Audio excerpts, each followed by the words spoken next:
Patagonia lies on the extreme southernmost tip of the South American continent, between Argentina and Chile. This enchanting and remote mountain landscape is one of the most diverse and unique regions in the world. The closest landmass to Antarctica, the wild and windswept landscape of Patagonia is a place of extremes, including lushly vegetated fjords and archipelagos, desert steppes and plateaus, towering alpine granite peaks, and massive blue glaciers and lakes.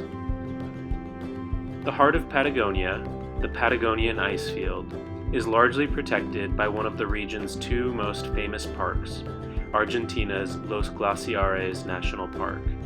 Los Glaciares owes its name to the overwhelming presence of numerous glaciers that are fed by the massive southern Patagonian ice field, which covers almost half of the park in ice. The Patagonian Ice Field is the third largest ice field in the world after Antarctica and Greenland, and reached its greatest extent some 20,000 years ago during the last glacial period, when it once blanketed the entirety of southern Chile in ice. Known as the Campo Hielo del Sur in Spanish, the ice field stretches to over 250 miles in length and is around 25 miles wide and as much as a mile deep in places.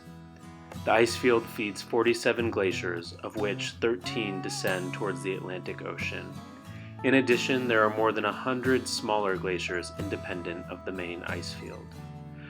While the other significant masses of ice on our planet are usually found only at elevations over 8,000 feet, the glaciers of the Patagonian ice field have their origin at a remarkably low elevation.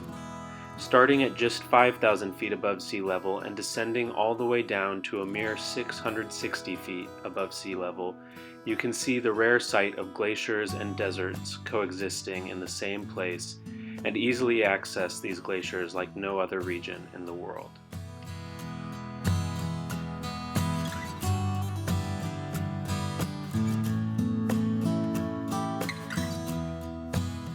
The jagged granite peaks of Los Glaciares National Park are what makes trekking here world famous. The highest point in Los Glaciares and the crowning gem of the entire region of Patagonia is Cerro Chalten, which stands at an elevation of 11,073 feet.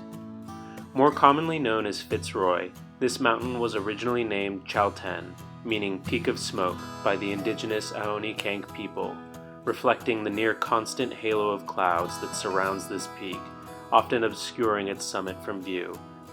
Although Cerro Chalten and other mountains in the southern Andes may be shorter than other mountains in the world, they are nevertheless some of the most aesthetically stunning and unique mountains and are notoriously difficult to climb.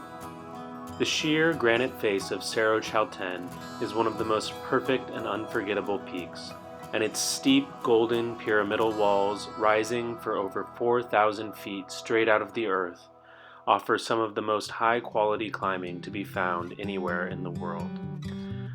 On a clear day, this mountain can be seen from miles away along the road leading up to the trekking town of El Chalten. For hikers and trekkers, the most sought-after vista point to see this mountain from is the famous Laguna de los Tres.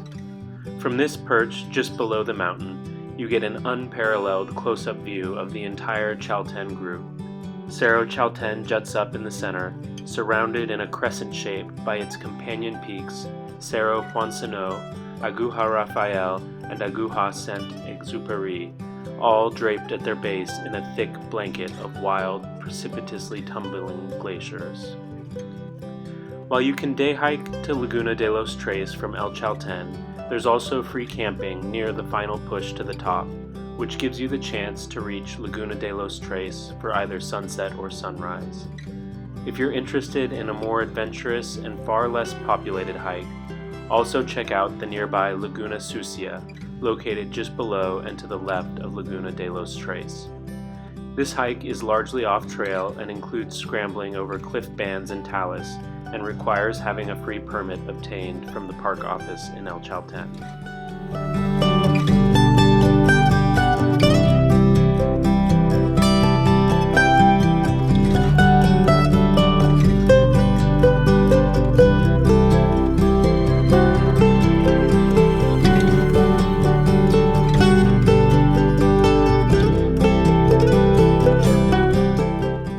Just south of the Cerro Chalten group is the equally remarkable Cerro Torre group. Standing at 10,278 feet, Cerro Torre is the tallest in a compact four-mountain group that also includes Torre Ager, Punta Heron, and Cerro Standhart. Soaring over 5,000 feet from its base, and once thought to be the hardest mountain to climb in the world, this savagely steep, thin, jagged needle of a peak includes a summit that isn't actually rock, but rather is a permanent and very treacherous mushroom of ice rime that sits at the top. According to Summit Post, Cerro Torre is famous not for its height, but rather its foul weather, its long, pointed shape, and difficult technical climbs. Even the toughest of climbers have to take a hard, long look deep inside before climbing in the conditions that Cerro Torre can dish out. Climbs usually take 3 to 8 days. The mountain is also home to one of the most infamous and controversial routes in climbing history, known as the Compressor Route, established in 1970 when Cesare Maestri used a gas compressor drill to equip 1,150 feet of permanent bolts and rungs in order to reach just below the ice mushroom, which were chopped off in January 2012 by Hayden Kennedy and Jason Kruk after they made the first fair means ascent of the southeast ridge of Cerro Torre. The best vista point for hikers to view the Cerro Torre group is from Laguna Torre. Like Cerro Chalten, this point is reachable as a day hike from the town of El Chalten, but it's an unforgettable experience to camp at the base of this lake and to get to see Cerro Torre at sunrise and sunset.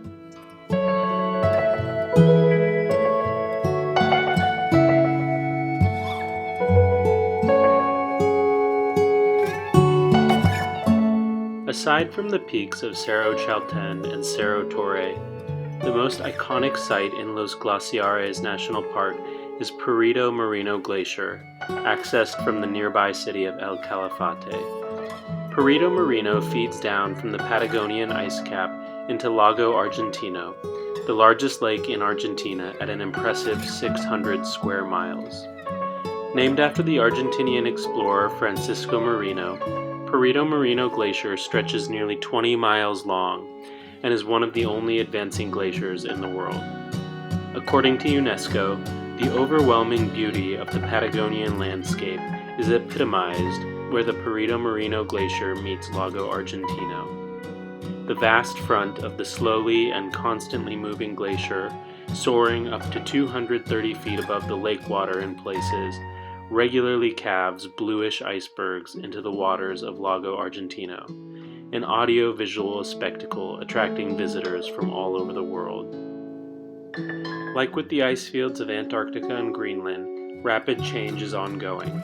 The glaciers here are melting away at some of the highest rates on the planet, a haunting reminder of the accelerating and seeming inevitable death of glaciers on our planet.